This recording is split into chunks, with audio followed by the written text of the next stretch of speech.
నమస్తే మ్యామ్. నమస్తే. మ్యామ్, ఈరోజు టాపిక్ తీసుకుంటే చాలామంది అంటారు మంత్రాలు జపించండి, మంత్రాలు ఉచ్చరించండి అనేసి. అలా అన్నప్పుడు అవి చాలా హెల్త్కి మంచిది, బాడీకి మంచిది, బాడీలో మార్పులు వస్తాయి అని అంటారు. కానీ ఎలాంటి మంత్రాలు జపిస్తే మంచిది, ఎలాంటివి ఉచ్చరిస్తే మంచిది అంటారు? మంత్రము అని కాదు నాన్న. నేను ఇందాక ఎప్పుడు చెప్తుంటాను, సంస్కృతంలో ఆ రోజుల్లో ఒక మంత్రము అన్నారు, బీజాక్షరాలు.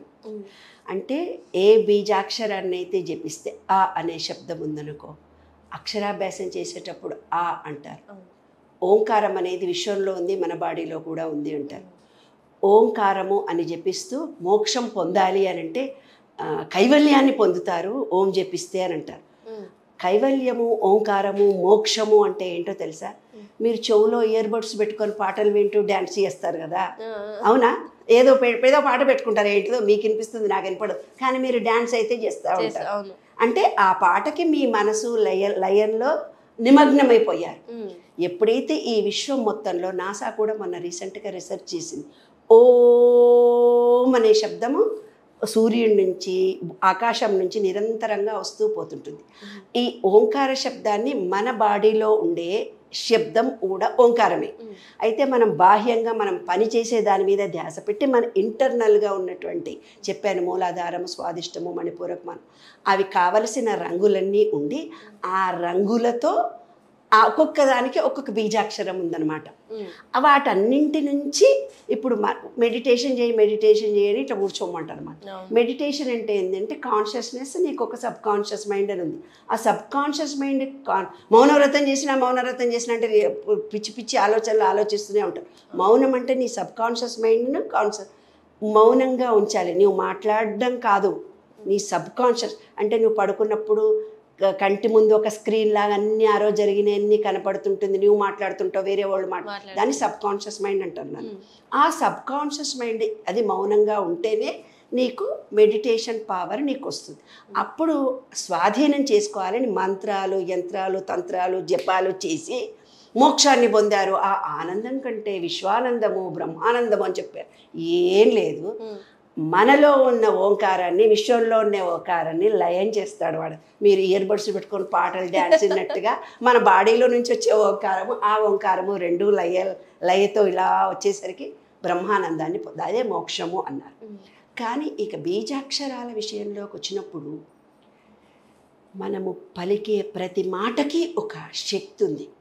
ఈ విశ్వం మొత్తం కూడా ఆ శక్తి చేత, మన భావాల నుంచి వెలువడిన శబ్ద శక్తి చేతనే నడుస్తూ పోతుంది.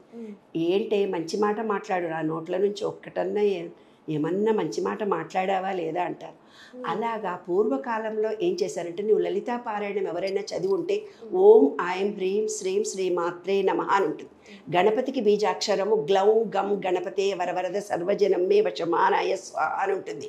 ఆంజనేయ స్వామికి ఒక బీజాక్షరం ఉంది, శ్రీరాముడికి ఒకటి ఉంది, శివుడికి ఓం నమ శివాయ అని ఉంది. ఒక్కొక్క అగ్ని దేవతలకి, ఇంకా పైన ఉండే దేవతలకి ఓం ఐం హ్రీం శ్రీం శ్రీ ఐం క్లీం సౌ అనేది శ్రీదేవి ఖడ్గమాల. అలాగా ఒక్కొక్క అక్షరం ఉంది అని అంటే ఆ బీజాక్షరాలకు ఎంతో పవర్. చదవద్దు నువ్వు చదవద్దే అని చాలామంది, నేను ఎప్పుడైనా లలితా పారాయణకి అది చదవద్దు, మా గురువుగారు చెప్పి చదవద్దు, లేదు వద్దు, ఎందుకో చెప్తాను. నువ్వు ఢిల్లీకి ఫోన్ చేయాలంటే 011 ఏదో కొడతావు, మీ ఊరికి కొట్టాలి అన్నప్పుడు ఇంకేదో నెంబర్ టక్ కొడతావు, కోడ్ మారుతుంది. యుఎస్ కొట్టాలంటే ఇంకో కోడ్ కొడతావు.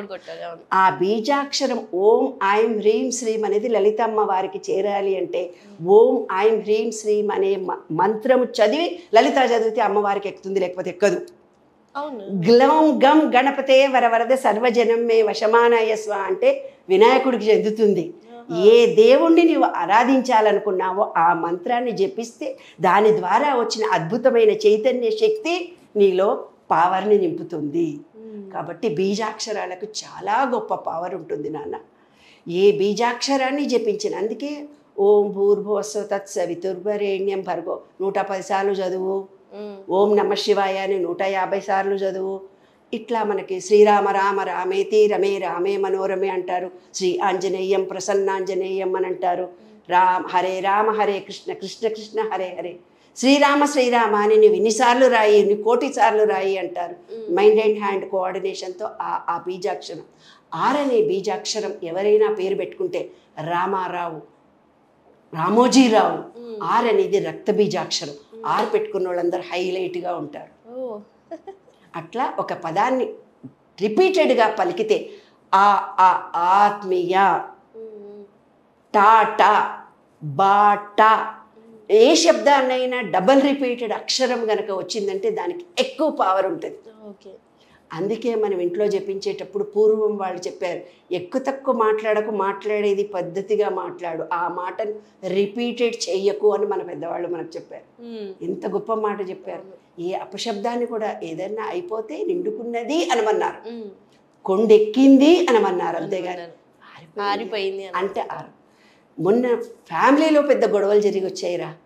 ఏంటంటే దుప్పటి కప్పు పిల్లకు అందంట వాళ్ళ ఆడపడుచు. అంటేనట ఆంధ్రాలో దుప్పటి కప్పు ఉంటే చచ్చిపోయినాక కప్పేదంట. ఇక్కడ తెలంగాణలో దుప్పటి కప్పుకు నావే పిల్లగానికి దుప్పటి కప్పు అంటారు. అది సామాన్యమైన పదం. అంటే ఒక శబ్దానికి ఇన్ని రకాలైన భావాలను ఉత్పన్నమవుతాయి. కాబట్టి శబ్దానికి ఒక శక్తి ఉందమ్మా. ఆ శబ్దాన్ని జాగ్రత్తగా పలకాలి. మన పేరు కూడా అంతే. ఇప్పుడు న్యూమరాలజీ చేసేవాళ్ళు ఏం చెప్తారు, నీ పేరును 50 సార్లు రాయి, 60 సార్లు రాయి, నీకు ఆ శక్తి వస్తుంది, పైన ఇంకో అక్షరాన్ని యాడ్ చేసుకో అని. కాబట్టి ఆర్ అనేది రక్త బీజాక్షరము, సూర్యుడి నెంబర్ అది. అలాగా కొన్ని బీజాక్షరాలకు అద్భుతమైన పవర్ ఉంటుంది. ఆ పవర్ మనలో ఎంతో గొప్ప శక్తిని తెస్తుంది. మానసికంగా, శారీరకంగా, ఆధ్యాత్మిక ఎదుగుదలకు తోడ్పడుతుంది. ఏ సబ్జెక్ట్ అయినా చదవడానికి చాలా సులభం అవుతుంది.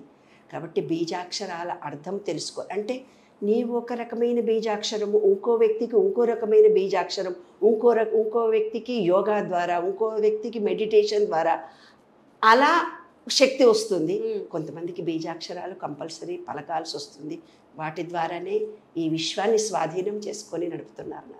చాలా విషయాలు అంటే చాలా విషయాలు చెప్పారు. Thank you so much. Thank you.